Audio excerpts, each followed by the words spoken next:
So let's go on with our roadshow. And now we took a very brief overview of what's going on at CERN. So what kind of things are being analyzed, what kind of data is being stored, how is it processed, how is it processed from user perspective. So the question is, what Yandex has to do with this? What's the use for Yandex? So the answer is simple. So we want to find the dark matter and build a dark matter engine to conquer the world. Well, the next reason is because the Yandex was founded by physicists initially, and physicists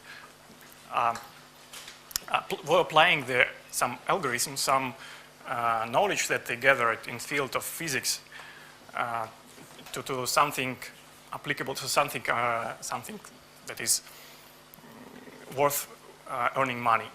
And it worked. So it works for 11 years or even more years, 17 years. And now the pendulum goes back way. And we're trying to apply the algorithm that we use in computer science back to physics.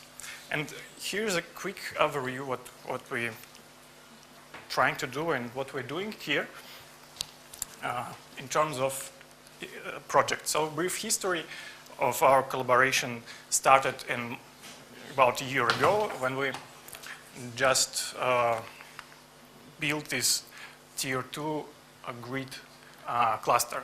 So the next step was building an event searching prototype that allows looking for a specific event, not requiring user to write a program to retrieve this event information for analysis.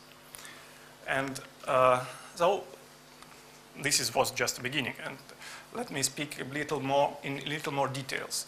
So the grid cluster that we provided and attached to LHCb grid comprises of 70 servers and a lot of cores, a lot of memory, and basically it runs Monte Carlo simulation, event simulation, and also it was used for event reconstruction at some time.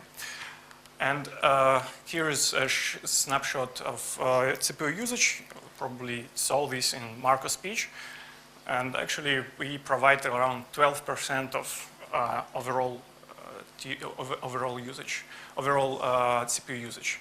It's just for 1 month. The next project was about allowing users to find a specific event.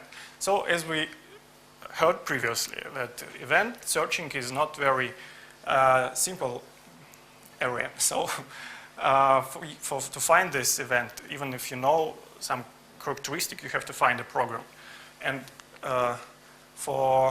not for all physicists, it is as simple as, say, come up with idea of some searching criteria or some physics theory. And basically we built a prototype that allows you to find event by event number, event run number. It's known information that you can get from, say, article that you read. And you can find event based on some characteristic that is relevant to physicists. And also you can download this event and process it. So let me show a quick demo of what it looks like.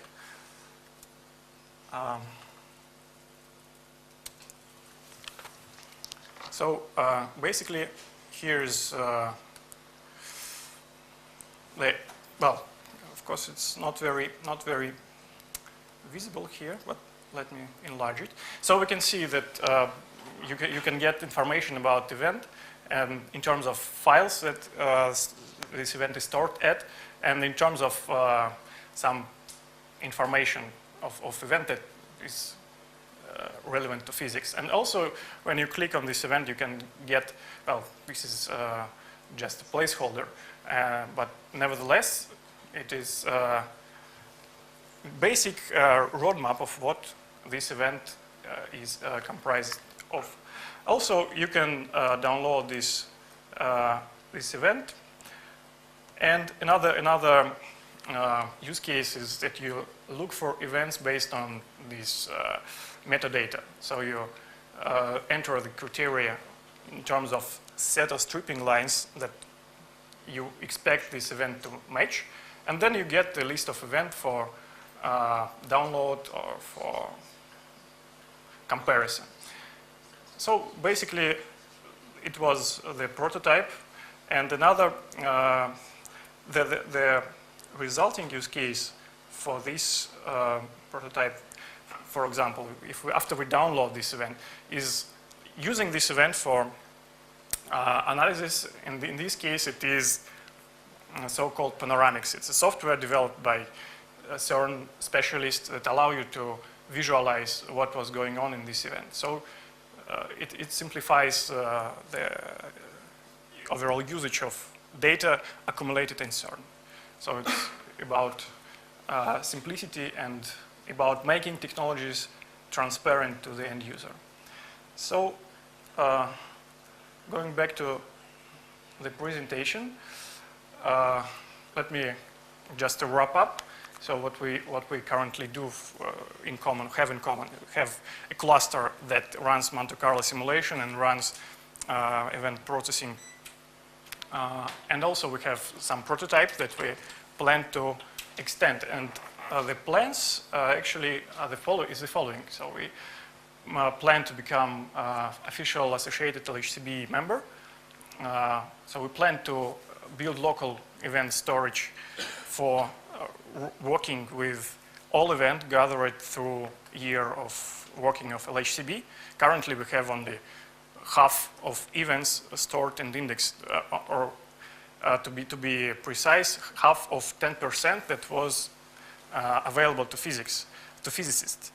And I think it is possible to index all events gathered through the year, so not to throw away 90% of what was hidden from physicists. And to use this, we plan to use NoSQL data processing solution, which we'll describe on the next talk by Alexander, is our implementation of MapReduce paradigm. And another plan is to apply our classificator that we use here in the Yandex for searching for prediction of advertisement efficiency for